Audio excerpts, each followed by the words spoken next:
بسم اللہ الرحمن الرحیم۔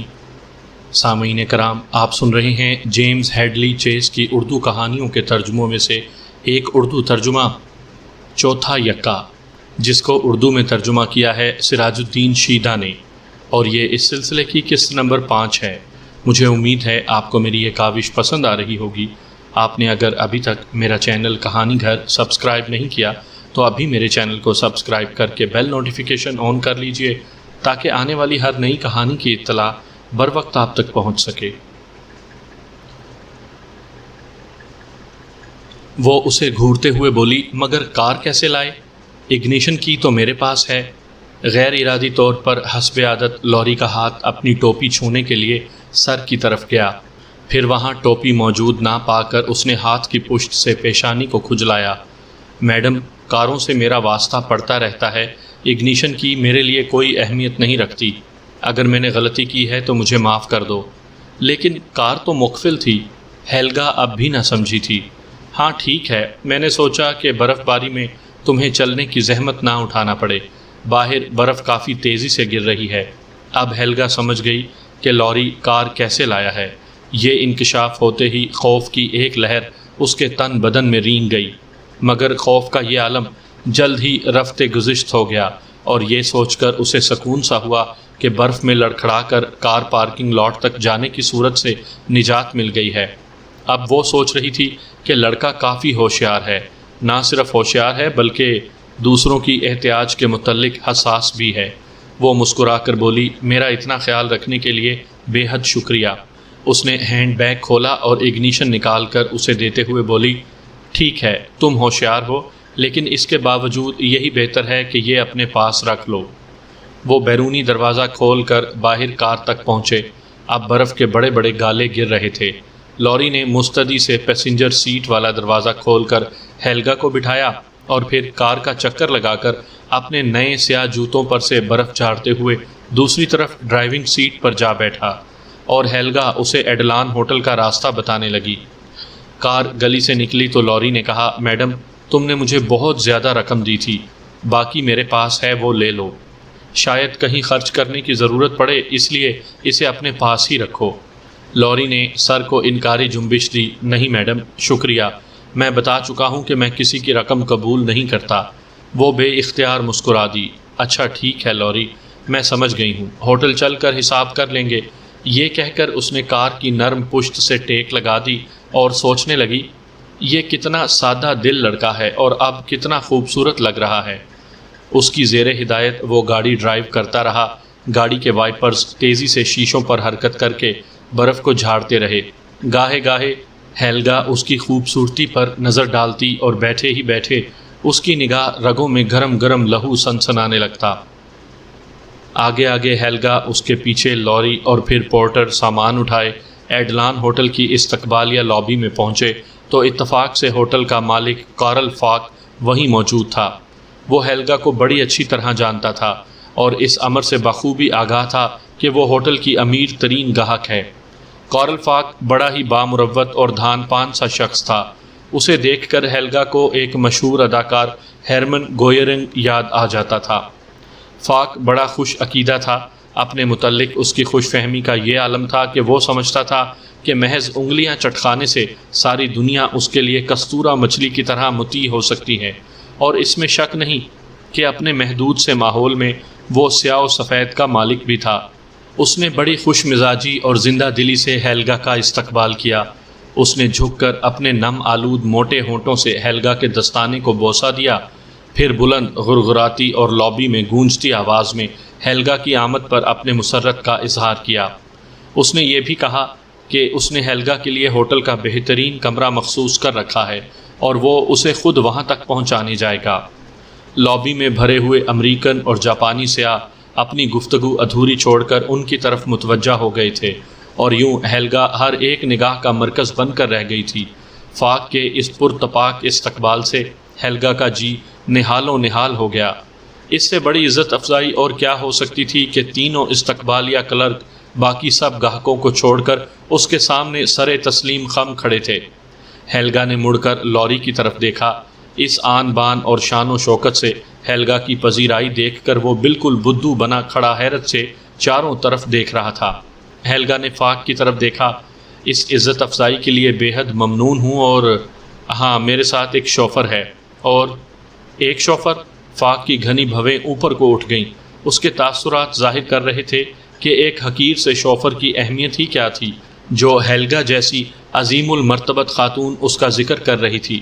پھر ہیلگا کے خیال سے فاق نے انگلیاں چٹکائیں، اور پل بھر میں ایک باوردی ملازم حیران پریشان لوری کو نگاہوں سے دور لے گیا۔ ہیلگا تھکن سے چور، کسی قدر مسرور اور شادمان، فاق کی نگہبانی اور حفاظت میں ایلیویٹر کی طرف چل دی۔ وہ سوئٹ جو ہیلگا کو دیا گیا تھا بلا شبہ ہوٹل کا منتخبہ کمرہ تھا۔ فاق نے دروازے سے اندر رک کر بڑی وابستگی سے کہا، میڈم رالف، تھکن بہت ہوگی، ابھی ایک خادمہ آ کر سامان کھول دے گی، اتنے میں تم آرام کرو۔ مسٹر رالف تو بخیریت ہوں گے، اگر رات کو میرے ساتھ تام کی عزت بخش سکو تو میری انتہائی خوش نصیبی ہوگی، مجھے مایوس نہ کرو۔ رکتے رکتے ہیلگا مسکرا دی۔ وہ کارل فاق کے ساتھ کھانے میں شامل نہیں ہونا چاہتی تھی، مگر اس التجا کے بعد انکار کرنا بد اخلاقی ہوتی۔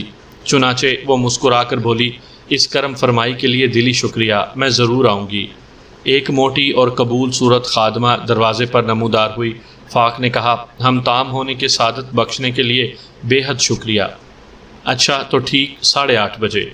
ہاں، ہیلگا نے کہا، اور پھر جھجکتے ہوئے بولی، میرا شوفر؟ میڈم، کسی بات کا فکر نہ کرو۔ فاق نے تعظیماً خم ہونے کے بعد سیدھا کھڑے ہو کر پیانو کی پتلیوں ایسے سفید دانتوں کی نمائش کی اور چلتا بنا، مگر اس تسلی کے باوجود ہیلگا لوری کے لیے فکر مند رہی اور موٹی خادمہ کے سست کام پر چیں بجیں ہوتی رہی۔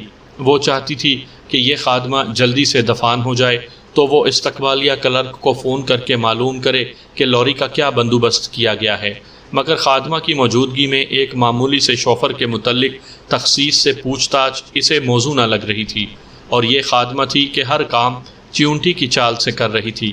ہیلگا کو یقین تھا کہ لوری کی مناسب دیکھ بھال ہو رہی ہوگی، مگر وہ خود لوری کا رد عمل معلوم کرنا چاہتی تھی۔ خادمہ نے غسل خانے کا ٹب بڑے اہتمام اور خاصی دیر سے صاف کیا اور آخر کار چلی گئی۔ ہیلگا چاہتی تھی کہ فوراً ہی ٹب میں کود جائے، مگر ٹیلی فون کے قریب اس کے قدم آپ سے آپ رک گئے۔ وہ سوچنے لگی کہ کیا یہ مناسب ہوگا کہ وہ لوری کے متعلق معلوم کرے۔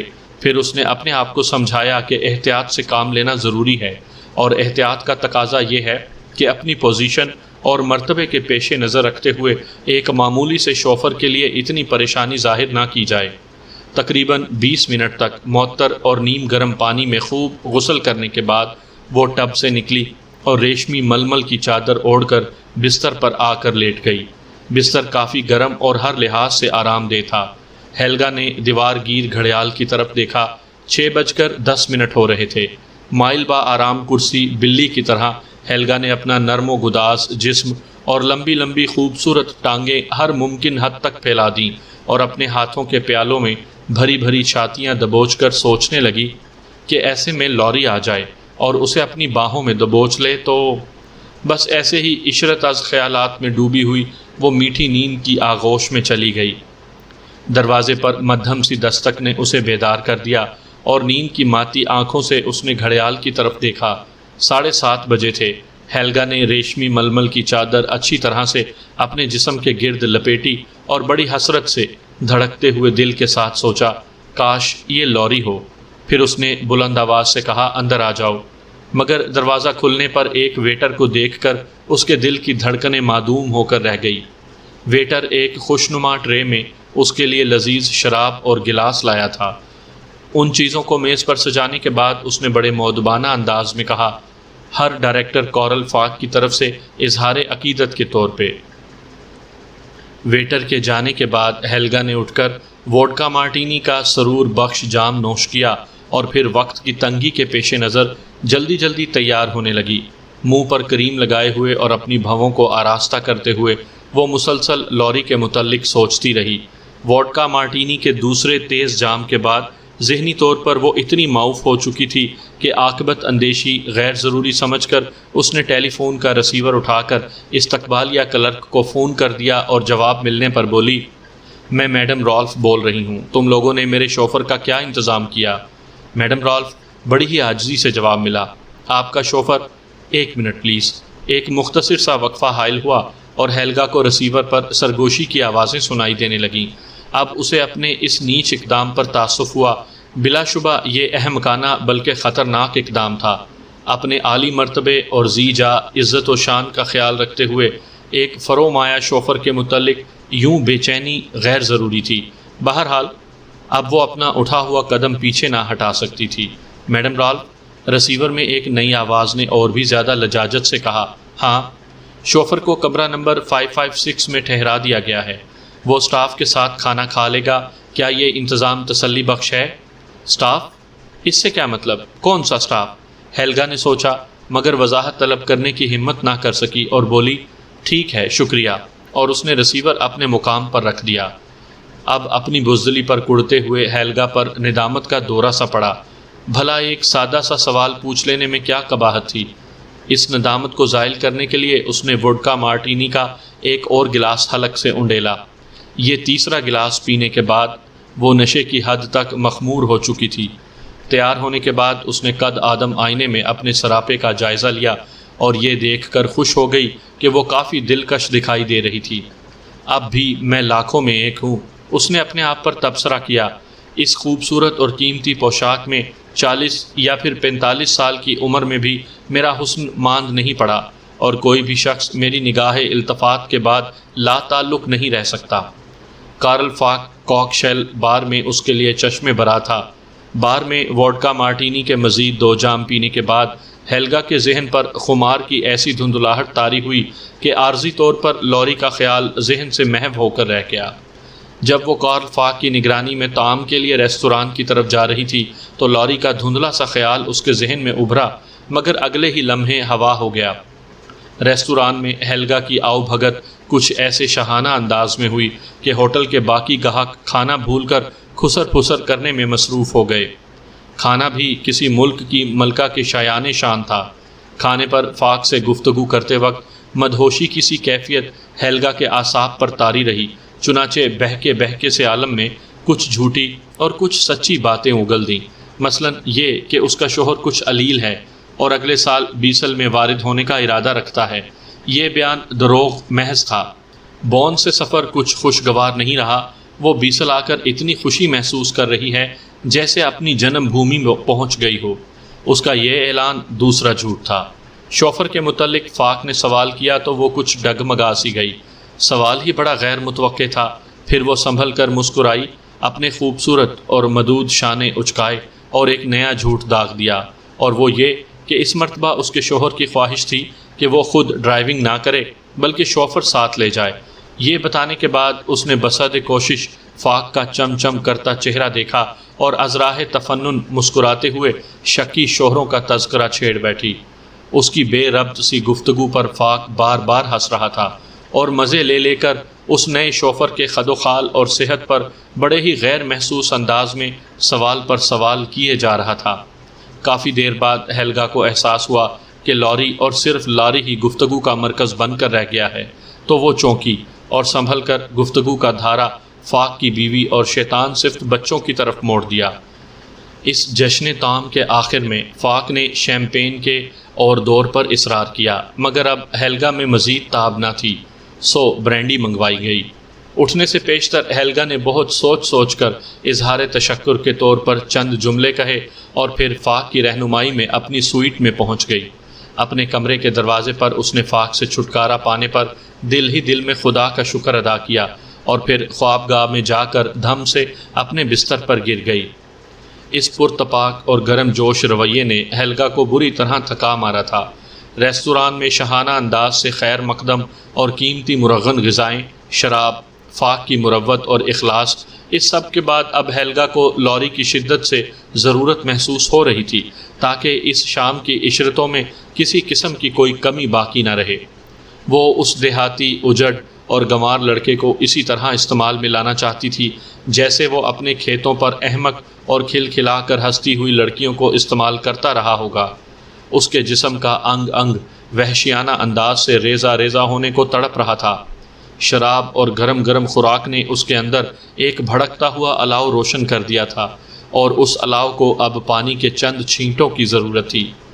وہ بستر سے اتر کھڑی ہوئی اور ایک ایک کر کے اپنے فراق، زیر جامہ، انگیا، جرابیں اور بوٹ اتار پھینکے، یہاں تک کہ وہ بالکل برہنہ ہو کر رہ گئی۔ شراب کے نشے میں دھت، فرتے اشتیاق و اضطراب سے معاف ہو کر وہ چھاتیوں پر ہاتھ رکھے چند لمحوں تک خوابگاہ کے وسط میں کھڑی ہانپتی رہی، جن سے مخالف کی شدت ضرورت نے اس کا ذہن بالکل ہی دھندلا کر رکھ دیا تھا۔ چند لمحوں بعد، ہاں صرف چند لمحوں بعد، وہ لوری کے مضبوط اور توانا بازوؤں میں مچل رہی ہوگی، مگر نہیں، وہ سوچ رہی تھی مجھے اس طرح دیکھ کر وہ ہراساں ہو جائے گا، مجھے لازم ہے کہ چادر اوڑھ لوں تاکہ وہ کمرے میں داخل ہوتے ہی ہکا بکا ہو کر نہ رہ جائے۔ کیا عجب وہ گھبرا کر بھاگ ہی جائے۔ وہ کمرے میں داخل ہوگا تو اسے محبت بھری نگاہوں سے دیکھ کر مسکرا دوں گی، اور جب وہ دروازہ بند کر لے گا تو اندازے دل ربائی سے اس کی سمت بڑھوں گی۔ مجھے یقین ہے کہ وہ سب کچھ جان لے گا اور کسی قسم کی شرم اور جھجک کے بغیر مجھے اپنا لے گا، اور اس بات کا تو ذرا امکان نہ تھا کہ وہ بوکھلا کر الٹے پاؤں بھاگ نکلے۔ زور زور سے بجتے ہوئے دل کے ساتھ اس نے ریسیور اٹھایا اور بولی، مجھے کمرہ نمبر 556 سے ملا دو۔ بہت بہتر میڈم، 1 منٹ پلیز۔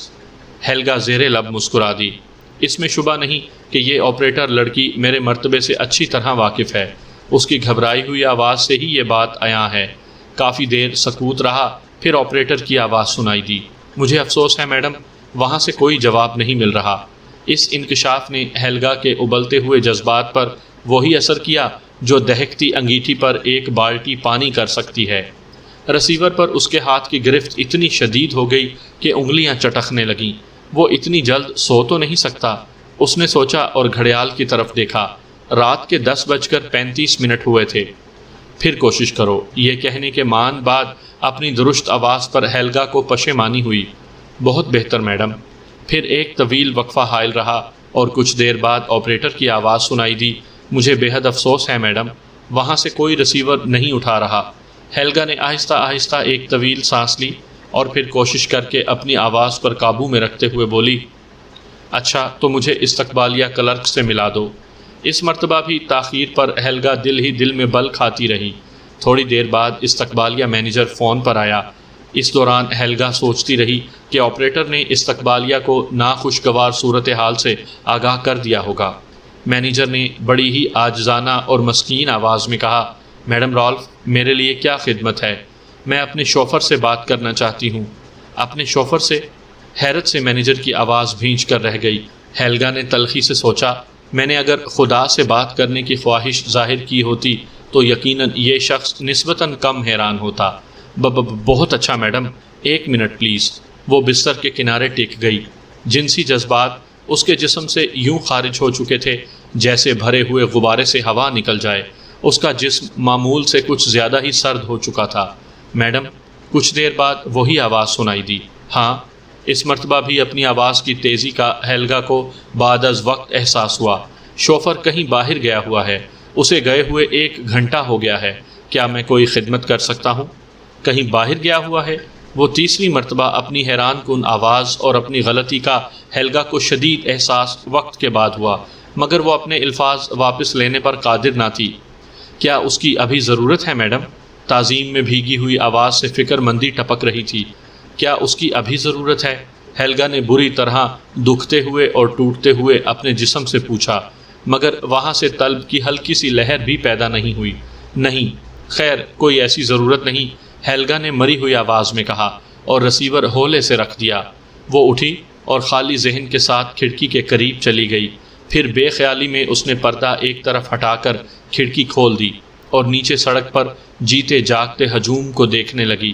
برف باری بند ہو چکی تھی۔ ٹھنٹھناتی ہوئی فراموں کے اوپر تاروں سے بجلی کی چنگاریاں پھوٹ رہی تھیں۔ گرم ملبوسات پہنے لوگ احتیاط سے جمی ہوئی برف پر قدم اٹھاتے دکھائی دے رہے تھے۔ چند ہی لمحات میں ہیلگا کو سردی محسوس ہونے لگی۔ کھڑکی بند کر کے اس نے پردہ بحال کیا اور بستر پر آ کر چادر اوڑھ لی۔ اب اسے کثرت سے شراب نوشی پر پچھتاوا ہو رہا تھا۔ یہ میری اپنی کوتاہی تھی، اس نے اپنے آپ کو کوسا۔ میں نے اسے ہلکا سا اشارہ بھی نہیں دیا تھا کہ میں اسے اپنے کمرے میں بلواؤں گی، لیکن وہ گیا کہاں ہے؟ وہ سیدھی لیٹ گئی اور چھت کو دیکھتے ہوئے سوچنے لگی، کیا کسی عورت کی ضرورت اسے باہر لے گئی ہے؟ وہ کمبخت اس سرد موسم میں کسی گھٹیا سی عورت کے لیے باہر چلا گیا اور میں اس گرم اور آرام دہ کمرے میں اس کے لیے تڑپ رہی ہوں۔ جسمانی اذیت اور درد و کرب کے ساتھ وہ اس بے رحم اتفاق کے متعلق تلخی سے سوچتی رہی اور پھر آپ سے آپ اس کی آنکھیں بھیگ گئیں اور گرم گرم آنسو گر کر تکیے کو بھگونے لگے۔ اگلی صبح 8 بجے ہیلگا نشے کی بے چین نیند سے بیدار ہوئی۔ اس نے ہاتھ بڑھا کر بستر کے قریب ٹیبل لیمپ آن کیا اور اسی طرح لیٹی چھت کو گھورتی رہی اور سوچتی رہی کہ غنیمت ہے رات کو خواب آور گولیوں کی وجہ سے نیند آ ہی گئی۔ کچھ دیر بعد اس نے اپنے دکھتے ہوئے بازو کو زحمت دی اور رسیور پکڑ لیا۔ جواب ملنے پر اس نے کہا، کافی بھجوا دو اور میرے شوفر سے کہلوا دو کہ میں 9 بجے روانہ ہو جاؤں گی، اس وقت تک میرا اکاؤنٹ تیار رہے۔ تھوڑی دیر بعد بستر سے اٹھتے ہوئے اسے خیال آیا کہ اگر اب یہ اطلاع ملے کہ تاحال شوفر غائب ہے تو یہ کتنا عجیب حادثہ ہوگا۔ آخر یہ ممکن تو تھا کہ لوری چکر دے کر چلتا بنا ہو اور جاتے وقت کار بھی لے گیا ہو، مگر نہیں، یہ کیسے ممکن ہے؟ وہ پاسپورٹ کے بغیر کیسے جا سکتا ہے؟ پچھلی رات وہ بھی محض اس لیے غیر حاضر ہوا تھا کہ اس طرف سے اسے معمولی سا اشارہ بھی نہ ملا تھا کہ محبت کرنے کے لیے اس کی احتیاج پڑ سکتی ہے، ورنہ یقینی بات ہے کہ وہ ہوٹل میں ہی رہتا۔ غسل خانے کے آئینے میں اس نے اپنی شکل دیکھی۔ یہ اتنی مسخ ہو رہی تھی کہ کثرت شراب نوشی پر ہیلگا کو اپنی ذات سے نفرت ہونے لگی، تاہم وہ مایوس نہیں ہوئی اور غسل کے بعد میک اپ کی مدد سے چہرے کی رونائیوں کو لوٹانے میں کافی حد تک کامیاب رہی۔ کافی کے 2 کپ پینے اور سنگھار باکس کے سارے ہتھیار استعمال کرنے کے بعد اس نے دوبارہ آئینے میں اپنے آپ پر تنقیدی نگاہ ڈالی اور اس مرتبہ ہر طرح سے مطمئن ہو گئی۔ اسی اثناء میں دروازے پر ہلکی سی دستک ہوئی۔ ہیلگا نے منک کوٹ زیب تن کیا، ہیٹ اور بیگ اٹھایا اور دروازہ کھول دیا۔ دروازہ کھلنے پر ایک بیرے کو ساتھ لیے ہوٹل کا مینیجر دکھائی دیا۔ اس نے احتراماً سر کو خم کرتے ہوئے مسکرا کر کہا، میڈم، کار تیار کھڑی ہے۔ اب یہ تینوں ایلیویٹر پر سوار ہو کر استقبالیہ لابی میں اترے۔ راستے میں مینیجر کی توقعات کے عین مطابق جملوں میں ہیلگا نے اپنے کمرے کی خوبیوں اور پرسکون نیند سونے کا ذکر کیا۔ اپنی مسرت کو دشواری سے چھپاتے ہوئے مینیجر اسے استقبالیہ ڈیسک کے پاس لے گیا، جہاں ایک کلرک نے بڑے ادب اور احترام سے بل پیش کیا۔ ایک سرسری نگاہ ڈالنے کے بعد ہیلگا نے کل اخراجات پر نظر ڈالی اور رقم ادا کر دی۔ کلرک اس کا سفری چیک بنانے لگا اور بے خیالی کے سے انداز میں ہیلگا بل کی تفصیلات دیکھنے لگی۔ بل کی ایک شک پر اس کی نگاہ تھم کر رہ گئی اور اس نے چونک کر پوچھا، یہ کیا ہے؟ ہیمبرگ کے لیے فون کال کی لاگت؟ کلرک نے بل پر نگاہ ڈالی اور کسی قدر فکر مند انداز میں بولا، ہاں میڈم، تمہارے شوفر نے ہیمبرگ ایک کال کی تھی۔ 15 فرینک، ہیلگا نے سوچا، گویا لمبی کال کی گئی تھی۔ پھر وہ بولی، میں بھول گئی تھی۔ یہ کہہ کر اس نے بقایا رقم اٹھائی، کلرک سے ہاتھ ملایا اور چند الوداعی جملے کہے، پھر مینیجر کی رہبری میں باہر اپنی چمکدار مرسڈیز گاڑی کے پاس پہنچی۔ بس کے لیے انتظار کرنے والے ٹورسٹ بڑی گہری نگاہوں سے اسے گھور رہے تھے۔ لوری اپنی وردی میں ملبوس بڑا مستعد اور تنا ہوا کھڑا تھا۔ ہیلگا کو دیکھ کر اس نے وہی گرم جوش دوستانہ مسکراہٹ نچاور کی اور بڑھ کر پیسنجر سیٹ والا دروازہ کھول دیا۔ پورٹر نے پھرتی سے کار کی ڈکی کھول کر اس کے سوٹ کیس لوڈ کر دیے اور ہیلگا نے اسے معقول رقم کی ٹپ بخشی۔ مینیجر کی ناک سردی کی شدت سے اب نیلی پڑنے لگی تھی، مگر اس کے چہرے پر اب بھی تاباں اور روشن مسکراہٹ کھیل رہی تھی۔ ہیلگا نے اس سے مصافحہ کیا اور وہ گویا ہواؤں میں پرواز کرنے لگا۔ ہیلگا مسکرا کر کار میں جا بیٹھی اور دروازہ بند کرنے کے بعد لوری بھاگ کر دوسری طرف سے ڈرائیونگ سیٹ پر آ بیٹھا۔ مینیجر نے چند مرتبہ اور جھکنے والے الوداعی لمحات اختتام کو پہنچائے اور لوری نے کار کو حرکت دے کر ٹریفک کے لامتناہی سلسلے میں دوڑا دیا۔ سلام صبح میڈم، لوری نے حشاش بشاش آواز میں کہا۔ آگے جا کر دائیں طرف مڑنا اور پھر سیدھے چلے جانا، ہیلگا نے سرد مہر اور خفا سی آواز میں کہا۔ بہت اچھا میڈم، ویسے اب میں راستہ جان گیا ہوں، میں نے ایک نقشے سے سارا راستہ یاد کر لیا ہے، لوری نے معصوم اور تر و تازہ لہجے میں کہا۔ تم بہت ہوشیار ہو۔ لہجے کی تلخی لوری پر نمایاں ہوئے بغیر نہ رہ سکی اور اس نے سرعت سے ہیلگا کی طرف دیکھا۔ میڈم، تمہاری طبیعت ناساز تو نہیں؟ معمولی سا سر درد ہے، مہربانی کر کے خاموش رہو۔ بہت اچھا میڈم، میرے لیے کوئی خدمت ہو تو بس خاموشی سے بیٹھے رہو۔ ہیلگا کو احساس تھا کہ اس کا رویہ قابل تحسین نہیں، اور لوری کی طرف دیکھنے کے بعد اسے یہ بھی یقین ہو چکا تھا کہ اس کی تنک مزاجی اور چڑچڑے پن سے وہ ذرا بھی متاثر نہیں۔ لوری نے کندھوں کو ہلکا سا جھٹکا دیا اور انہماک سے ڈرائیونگ کرنے لگا۔ بیسل کی بھیڑ بھڑکے والی سڑکوں پر اس آسانی سے لوری کو کار چلاتے دیکھ کر بھی ہیلگا برانگیختہ ہوئی جا رہی تھی۔ پھر اس نے زیورخ کی طرف جانے والی مرکزی شاہراہ پر کار ڈال دی۔ آگے راستہ خراب تھا اور اس راستے پر ہیلگا سے ہمیشہ ایک آدھ غلطی ضرور سرزد ہو جاتی تھی۔ ہیلگا کی نگاہ سامنے سڑک پر مرکوز تھی اور وہ جلی بھنی بیٹھی سگریٹ پر سگریٹ پیے جا رہی تھی۔ اس سڑک پر سفر ہمیشہ اس کے لیے کوفت کا باعث ہوتا رہا تھا۔ اس کا ارادہ تھا کہ وہ لوری سے روٹھی ہی رہے گی، مگر زیورخ کے مضافات میں پہنچ کر اسے یہ ارادہ ترک کرنا پڑا۔ وہ بولی، کیا اس شہر سے گزرنے کا راستہ بھی معلوم ہے؟ یقیناً میڈم، لوری نے بڑے سکون سے کہا، سیدھے چلے جانا ہے، ٹریفک لائٹوں والے پہلے چوراہے پر بائیں ہاتھ مڑنا ہے اور پھر سیدھے چل کر سرنگ میں سے گزرتے ہوئے چر کی گزرگاہ پر پہنچنا ہے۔ ٹھیک ہے، تائید کرتے ہوئے اس نے لوری کی طرف دیکھا۔ وہ حسب عادت چیونگم چبا رہا تھا اور چہرے سے مکمل سکون اور طمانینت کے آثار ظاہر تھے۔ پھر ہیلگا کی نگاہیں اسٹیئرنگ وہیل مضبوطی سے تھامنے والے بڑے بڑے ہاتھوں پر مرکوز ہو گئیں اور اس کا جسم لوری کے لیے خواہش کی غیر مرئی آنچ محسوس کرنے لگا، مگر وہ خاموشی سے سلگتی رہی۔